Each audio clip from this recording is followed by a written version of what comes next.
the three of them have created Golden Connections. Golden Connections was founded through a shared learning journey, an experience that sparkled a deep and lasting professional bond. What began as a connection has evolved into a collaborative partnership grounded in continuous learning, mutual challenge, and the richness of diverse perspectives, cultures, and lived experiences. Together, the three founders are seasoned systemic team coaches and faculty members with the Global Team Coaching Institute. They are united by a commitment to creating transformational spaces for teams, spaces where individuals feel safe to be authentic, challenge assumptions, and explore new ways of thinking. The work is focused on unlocking collective potential by helping teams connect the dots differently through intentional relationship building and system thinking. They guide teams to identify opportunities for growth, create meaningful shifts, and ultimately amplify their collective impact. So, having said that, I'm going to move to your presentation in just a second.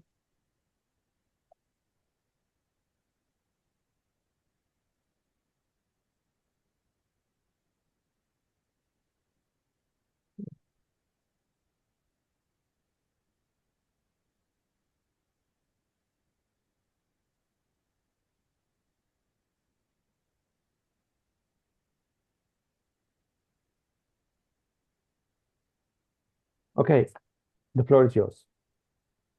Thank you, Gaston. So thank you for the invitation. The three of us, Don, who is in England, Matteo, who is in Italy, and I'm in Santa Cruz, Bolivia.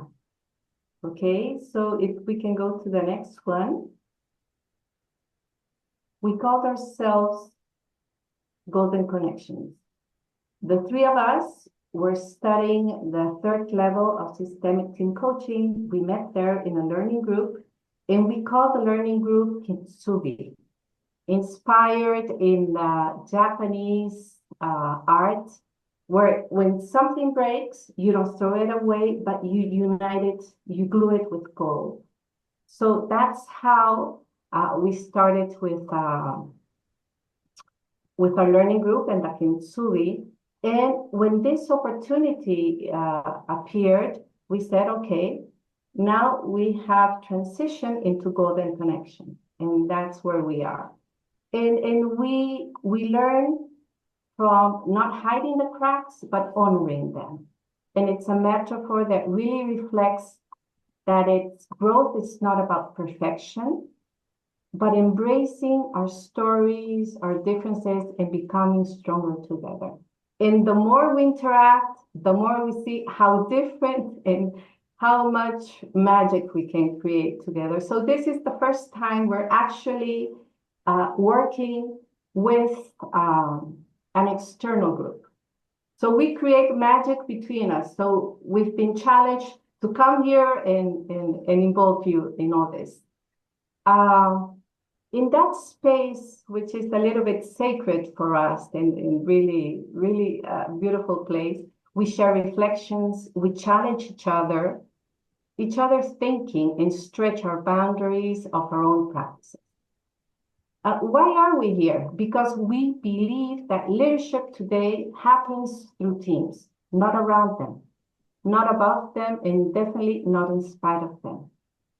Teams are supported systemically with purpose, alignment, and honest reflection, and they become not only more effective, but more impactful across the whole organization. In this session, you will see it's not a presentation, it's an invitation to explore. How do we lead through teams in complex environments? How do we build alignment that holds to change? And how do we serve our stakeholders as part of a wider ecosystem and not just internal goals? What is the purpose we have? Is to model the power of connections and to inspire leaders to bring that same depth and courage to their teams. We're going to share some frameworks that help the teams we work with to shift from silos to a systemic.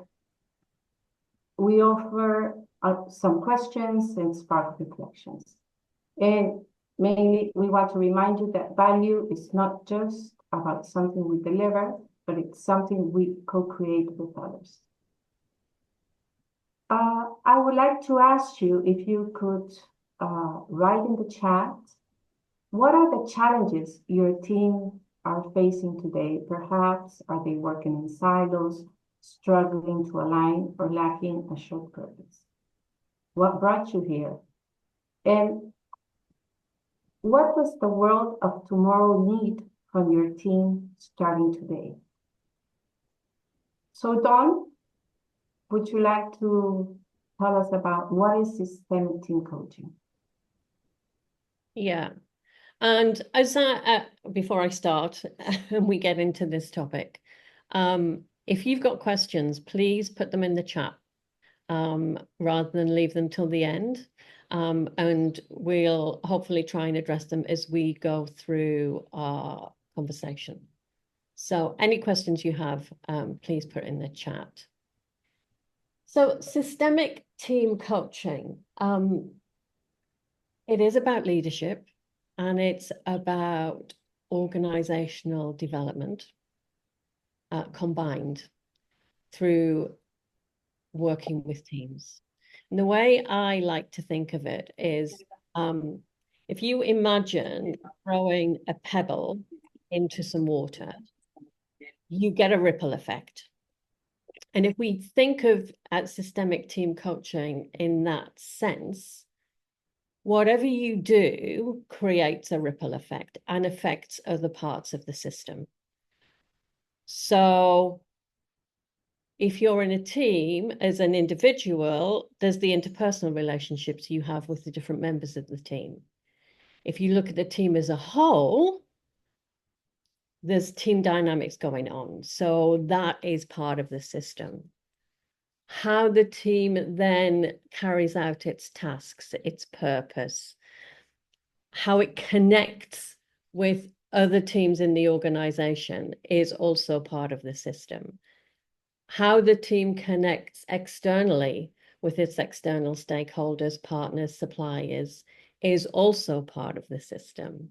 And then there's what's going on in that system itself. And over the last few weeks, months, we've seen the geopolitical system affecting us globally. So systemic team coaching is encouraging teams to think of their impact in the wider system and how that wider system impacts them and how they can then be more agile and adapt to deliver what they're required to deliver. There are some basic principles that we work with and talk about when we're with teams, and that is the whole system focus. So like I've just mentioned, it's being aware of what the relationships are. You know, Katya said, we want to model the power of connections. It's about connections and it's also about relationships. So how are teams relating to themselves and to others within the system? It's also about being purpose-driven.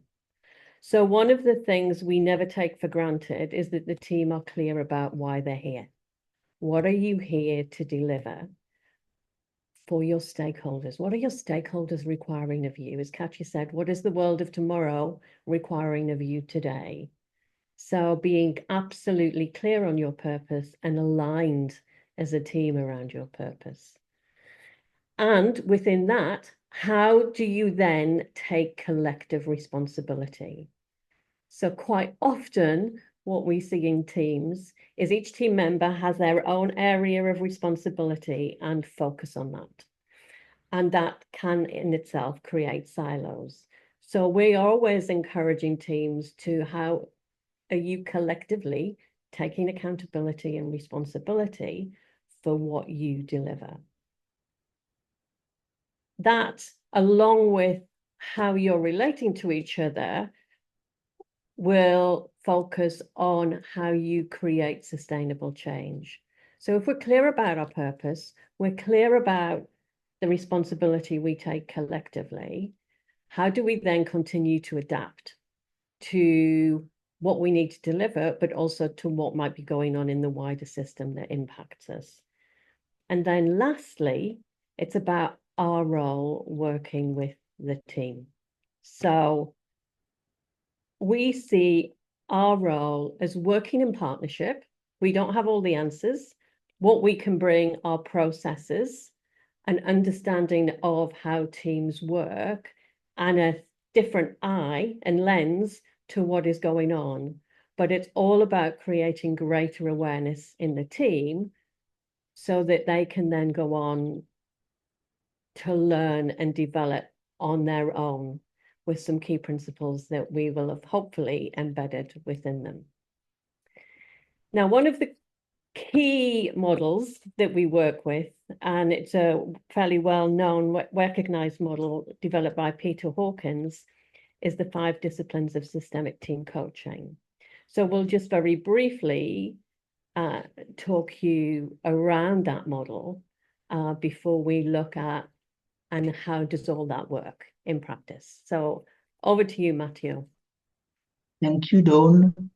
So this is one of the main models that, as Dawn said, we use, was created more than 15 years ago by Peter Hawkins and continue updated by him. And it's a model that was born combining the studies and research on teams and also his direct experience working with the teams. You can see in the north the task focus, in the south people and process focus, in the west the inside the team focus, and in the east the outside the team. These are 4 main elements that are embedded, and also 4 main poles that usually are the focus of the teams, but not together. Usually the team focus only on the task, only on the inside dynamics, or on the outside, sometimes on people and processes, but it's very, very rare that they focus on all the 4 elements. And through this model, this framework, we can really integrate them and use them and bring them to life. Starting from the first discipline, that is commissioning, that is the why. And what can we achieve together that we cannot achieve apart, and that the external world needs from us. So it's really about discovering the why, that is something that is present even before sorry, the born of the team, and it's something that we need to have very, very clear to start to be aligned with it and start to really act in a way that can really fulfill this need. And from there, then we can move to the west, the clarifying, so that we can take the team purpose and focus on what we need to prioritize. So the KPIs, the values, the roles, the processes, all the elements that are foundational for a team and the operational side of a team. And from this specific discipline, we can then move in the co-creation one, the how.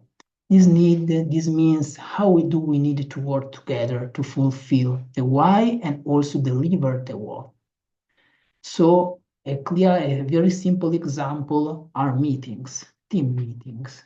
So how do we need to change the agenda in a way that really fulfill the why and deliver the what? What needs to be done? What are the differences?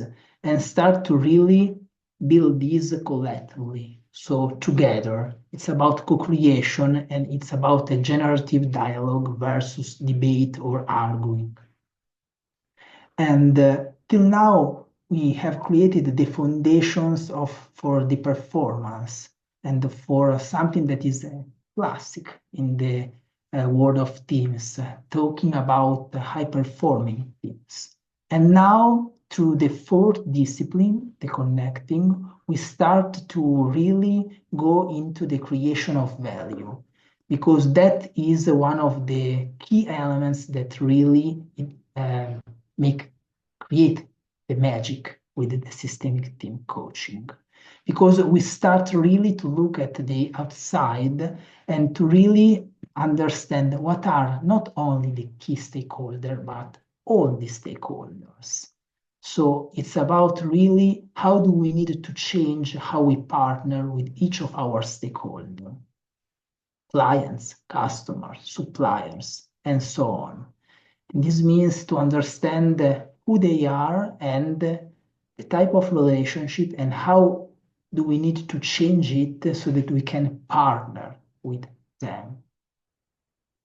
These are the four main disciplines, but there is one that is at the center, and this one that is connected with all the other, the fifth discipline, that is co-learning. It's about really learning together from all the disciplines so that we are aligned with the outside, with the inside, and also we take care of the future so that we are prepared also about the future, not only optimizing for the present and in general for the past. And this is what usually is at the base of our work. But there is also a dance between all these disciplines. That is something that helps us, you, and us also as a team when we work together to continue update all the elements so that we are aligned with what is happening and also with what will happen.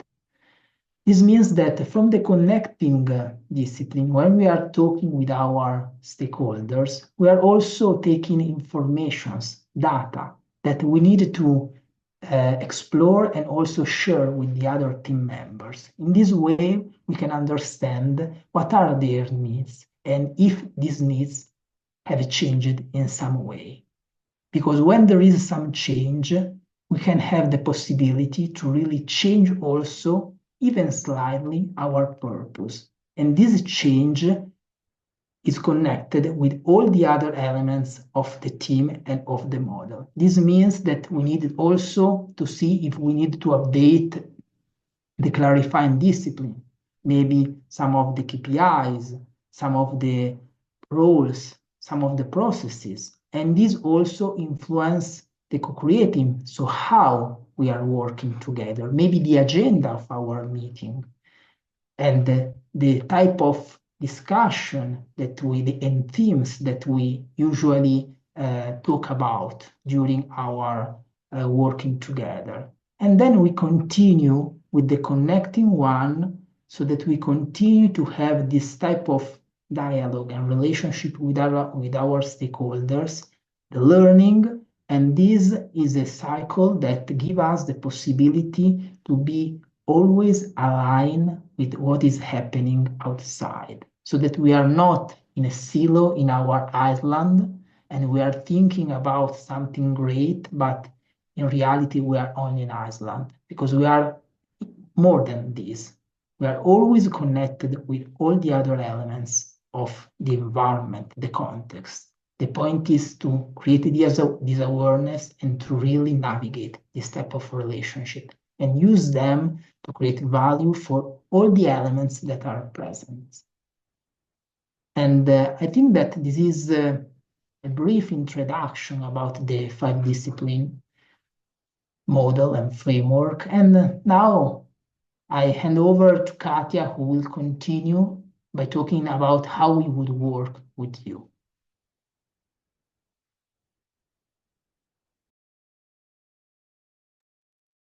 Thank you, Matteo. I love one word that you said, Matteo, and it's dance. I love to dance, but I love also to see, when I see that model with the 5 disciplines, if I put life into the model, it's dancing. And you can start dancing with different steps and connecting. And systemic team coaching is not about a linear process, but it's about connecting. And even now that the 3 of us are faculty and we're working together and the program is ending, what we're seeing, it's not the end, it's a new start. So it's continue this movement, and I would like you to see that that it's not boring, it's not going 1, 2, 3 steps, but it's movement, and you have the possibilities of looking, zooming out, zooming in, and integrating future generations, who you didn't invite. So it's really well, we're passionate about it. So now all this that we started seeing, Shakti says that she senses connection, flexibility, and creativity. That's it, Shakti. And how do we put this that we've been presenting to you into life? How would we work with you as systemic team coaches? So we do have a framework. And could you go to the first one, please? The first step would be scoping and agreement. So this is finding out why did they call us, to clarify the purpose with the sponsors and setting the foundation of our partnership. It's not that we're going to tell you what to do or how to move forward, but we are creating a partnership. We begin by aligning with the sponsors, not just on what the team wants to achieve, but on why now. Why did you call us now? So we surface expectations, define success. A great question that we ask, what would success look like? They will come like something's not working. So we look at the future and say, what does success look like? If you would overcome all the challenges, what would that look like? What is the service you will give to the future needed from your team? The second part, if we can go, is inquiry and discovery. And this is about listening the system to understand where the team stands and what's influencing it. We conduct interviews one-to-one with the leader, with the person who sees the need. We use diagnostics, 360 tools, and we start engaging with different internal and external stakeholders. And we're gonna focus not only on the dynamics, but also on how the team interacts with its environments. Dawn, maybe you would like to share with us what type of tools you use in this diagnosis? You are muted, Dawn. Didn't even realize I'd done that. Okay. So I think just to add to what you're saying, Katya, quite often what a team leader brings is usually one element of the 5 disciplines. And I think it's important that we start with where they are. And therefore, part of the scoping is really getting clear about where that starting point is. Because going out with all the 5 disciplines can sometimes be a bit overwhelming. So there's also a judgment call about where is the leader, where is the team, what's going to work as we start this process. I always do one-to-one interviews on this inquiry and discovery process, which can include a select number of stakeholders. And the questions that I ask are usually fairly semi-structured and agreed with the leader. So he might have some ideas, she might have some ideas, I'll have some ideas, and then we get clarity about what the questions are that I ask. And another reason for me always doing one-to-one interviews, it gives me a sense of who the team are. And I can really dig into the questions to maybe understand a bit more about what is going on in the system. So that's certainly one of the tools I use regularly. What about you, Matteo? Well, thank you, Dawn. My preference usually is like you do one-to-one interviews, but sometimes because of some logistics challenges, I don't have this possibility at the beginning, so I use a questionnaire. So first of all, I start from what the team leader and the sponsor really put on the table, and from there I also add other questions in a structured way, so that I have the possibility to really look at all the main elements, all the five disciplines, and have a clear picture of what happened.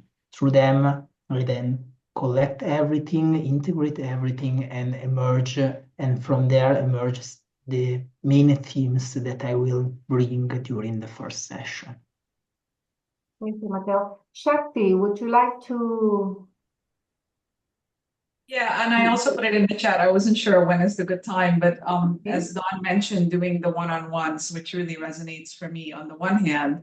And on the other hand, if you're working with a team or a group and you're also doing one-on-ones, I was just curious how you all assess and maybe start establishing that sense of safety and confidentiality, because I think sometimes as non-coaches, as team members, if you're doing a one-on-one and you're doing a team and you're potentially doing more one-on-ones, that can get a bit messy, or it might from the perspective of the client. Just curious how you manage that.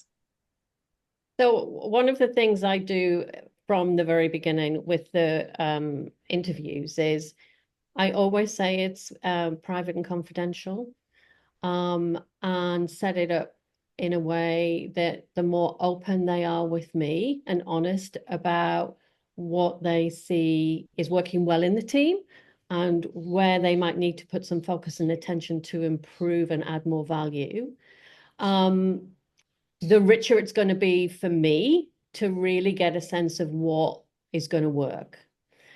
And to be honest, I've never had anyone hold back. What I also do is I tell them that I will use some of their comments, because I think adding verbatim comments into what I produce at the end to feed back to them just brings it to life. But those comments are never attributed to anybody. And I've never had anybody try and second guess who said what. And the other important thing is that I said it right up front is the leader has no editorial right on that report. So what I tend to present is a summary of what the key themes are. I don't put everything in, but what the key themes are that have come out. And 9 times out of 10, there's a lot of common ground. And I think when the teams see that, it also makes them go, oh, we're all seeing something pretty similar. And that also helps to build that sort of safety in terms of we're not all in different places. Let me share an example. I was working with a company that's a family-run business, and there were very complicated conflicts between them. And they were work-related, a lot of emotional. So the decision was to take them to an offsite, spend a weekend, and work on building trust and getting a common ground. So you might have, depending, you have to take each team at a time and see what's the singularity of that team. So with this family-run business, we did that, and it worked really well. We set some bases in terms of rules and agreements to be able to start to work. So the first day was really emotional, and they were all prepared to do that. But the second day, the whole day, we could move forward. Okay? So, and I'm just conscious, Katya, of time, and we're starting to move into execution, because that's a great example of how we are going on developing the agenda very quickly, I think, and then we can talk a bit more about execution. Okay, developing the agenda is about designing a roadmap that meets the team's needs and matches its context. Based on the inquiry phase, we co-create the process with the team leader and sometimes with the team itself. So it's a co-creation process. The fourth point, it's about execution, and it's about facilitating in real-time growth and transformation through structure engagement. We work live with the team through facilitated sessions, observation, live coaching, and real conversation. We have practical tools. One of the tools which I use is the team charter. I would say it's a guide. I offer them in first session, and it's a document where they start, like the rules I was mentioning, that or the agreements the team has, or what's the image of the success in the future. All the tools we put in this document, and we revise them before we start, and then the team on their own meetings start using it. So it becomes a tool that is very useful for them. Would you like to add something, Matteo? Well, yes, about the execution. Yes, it's. I can share with you something that happened recently with the team. It's a small team of 3, but has a big issue with one specific stakeholder. Is in a family business, so there are also some interesting dynamics. And the main point was the stakeholder relationship and one key stakeholder relationship. And during the second session, we focus on that piece, and I help them really connect with this stakeholder, with this person, and really enter in her body and see the world through her eyes, what she was feeling, what were her thoughts, and so on. And this was the starting point for a dialogue that create a shift in the understanding of her situation, and also in the understanding of how the relationship was going on and what really needs to start changing from their point of view to create a new type of relationship. It was really about understanding the other person as a human being, and then also understanding the relationship and what can be done to create something different. It was a very, very important moment for them, and I was very happy and honored to be there with them. Thank you, Matteo. In the review, it's about stepping back in all this and reflecting, consolidating, integrating learning. We evaluate, as you said, Matteo, what's shifting, what have we learned? And then we will be making some arrangements or different according to what's coming up. And we have constant feedback from the team, the stakeholder, the sponsors. So it's not that we have like a blueprint of everything and that's going to stick like that, but we have to, and sometimes things may change. Like, for example, I'm working with a team in Mexico, and the manager decided that the CEO, I think he's going to quit. And so things might change, no? So they may not go as planned. Would you like to add something, Dawn? The only other thing to sort of build on is this core learning piece should be happening all of the time. It's not just at the end of the program. It's how can we build that core learning into the team so that it becomes a muscle? So it might be meeting reviews. It might be reviewing a particular project or a particular implementation process. It might actually be, looking at our process and going, and what can we learn from these? You know, what's working, what's not, what do we need to do differently that allows us to deliver that added value aligned with our purpose. So it really, as Matteo said, talking about the 5 disciplines, it's like in there all of the time. And how can we continue and help the team to build that sustainable change so that they can go on and learn and grow without our assistance. Rebecca had a question.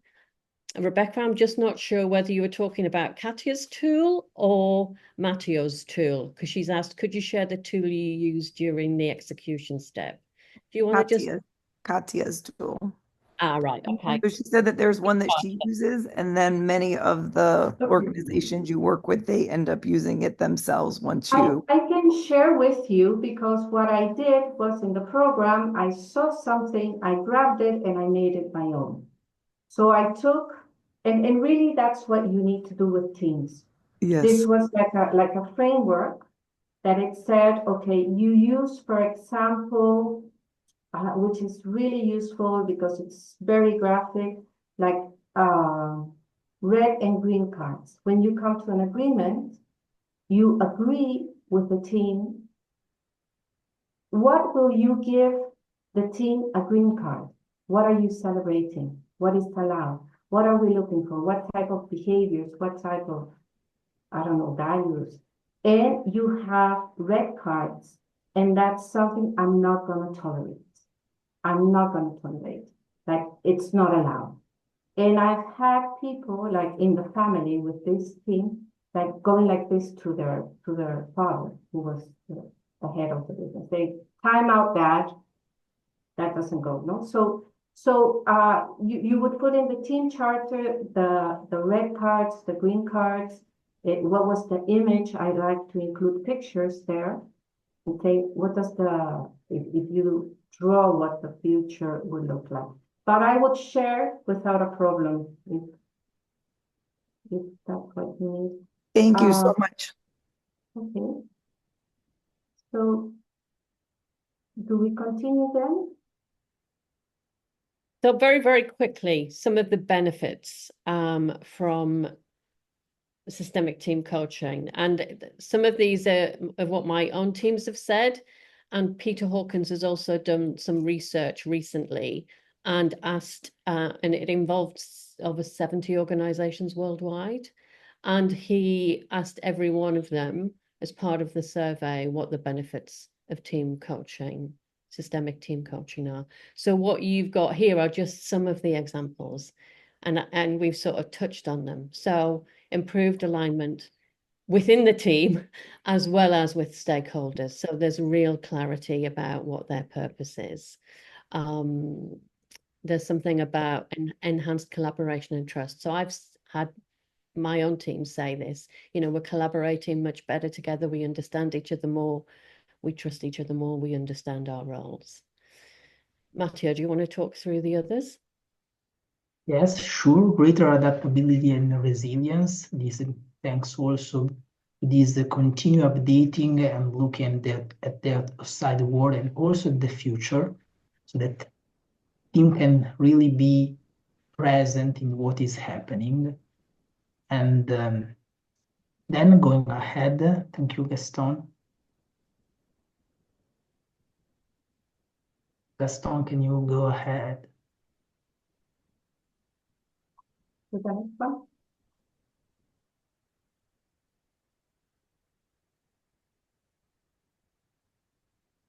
And higher collective performance, because we have clarity of all these key elements and we work within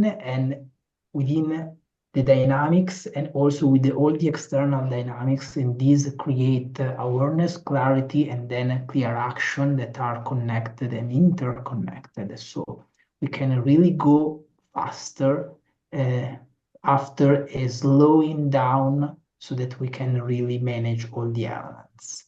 And the final point is about sustainable cultural change. That this means, and is something that also we mentioned before with Katya and Dawn, all this is done with the pace that the team needs, and also in a way that create a change that is in the immediately, in the present, but also in the medium and long term, so that people can continue to learn, the team can continue to learn and create this change that is also from a cultural point of view, organizational culture, of course. And Katya? The next one. Do you have any questions for us?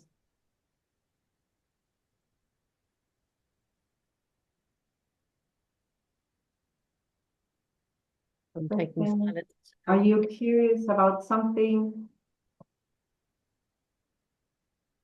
Or do we have any specific topic or challenge that emerge from our presentation and you are curious about?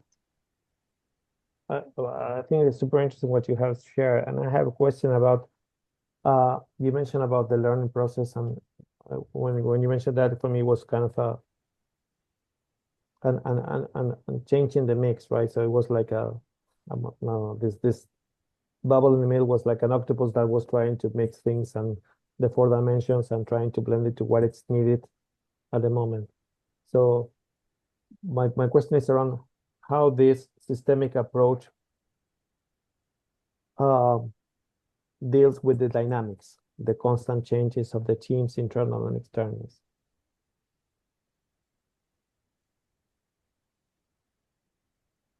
Partly building. So if you take Katya's example about team charter, so the team charter will have, it can have all sorts of information in there. You know, what our priorities are, what our values are, what our team norms are, how have we agreed to work together? So that can be a really useful tool to onboard new team members. And I haven't worked with a team where a team hasn't changed. So it's about them establishing a way that they can onboard people who are joining and find a fast track to bring them up to speed with some of the things we've worked on. Maybe appoint a buddy who checks in with them to make sure they understand some of those things. That's one way I've used the team charter, team norms, and got the team to own that onboarding process. Does that answer your question?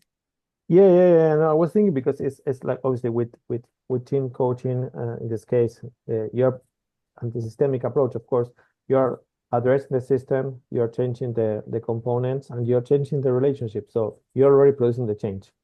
So it's like what was yesterday there is no longer there. It's a different thing. So you're constantly renewing disagreements, so this is kind of And it's not a linear process, no? So maybe you could start saying, oh, we need to, let's say, build on safety, on psychological safety, trust.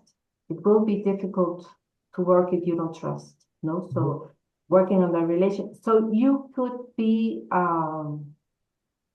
deciding on what's emerging, and we will co-create with you. We will walk with you. So, any more questions? What are you taking away from this conversation or this presentation? I have a question. What is the biggest challenge that you've had as a coach in your journey to being a team coach, or in the process of being a team coach? Matteo, you've been a little bit more quiet. What would you say? What's been your biggest challenge? As a team coach, in being a team coach, Shakti. Yes. But from your perspective, so not so much the challenge for the team, but a challenge that you faced as a coach. I think that the biggest was at the beginning.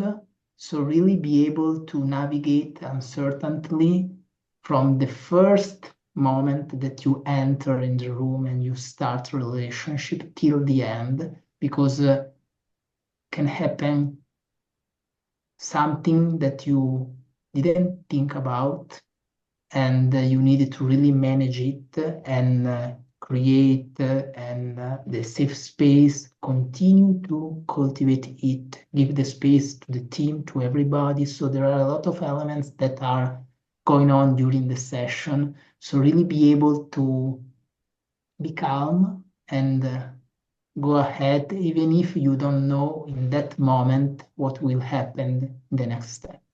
So I remember the first time that I entered in the room, in present, for my first team coaching session. It was my first engagement. I was very happy, very nervous also. And after 30 minutes, I understood that, well, my agenda was not going to work. And that was a bit shocking for me.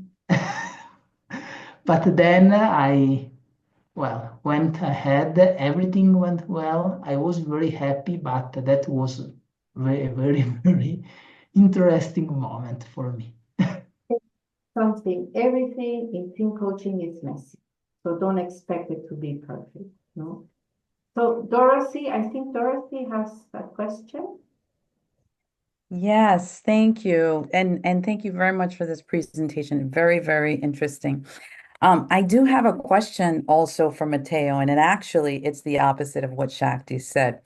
I just would like to know if there's anything common that you see in working with teams that you find the individuals or even the that leader has that you're seeing repeatedly in some of them, or something common with who you're working with. Thank you, Dorothy. I think that Dawn has something in her mind. So, and then I can add, of course. And this was with one particular organization because I was working. So this was a pattern I saw about the organization because I was working with a number of teams, and every team had a problem with priorities. So even though the leader was saying, "Well, we've agreed what the priorities are," every team member said, "We're not clear on our priorities." And that was really insightful looking at because it was within an organization. It was like, so this is an organizational pattern. This is what's going on in the wider system. Communication, I would add. Everybody has whatever you understand with communication. I haven't found a team that doesn't have problems with communication. And you, Matteo? Yes, I will add 2 points. One is purpose. Till now, all the teams has some problem in the about clarity with the purpose, even if the team leader is very sure, yes, we know it. When I ask it, well, I don't have the same answer from all the team members. The second thing is the stakeholders. Yes, we know all the stakeholders, everybody know everything, but at the end, there is always something missing. So these are other 2 points. Thank you very much. Conscious on time, I don't know, Gaston, how are we?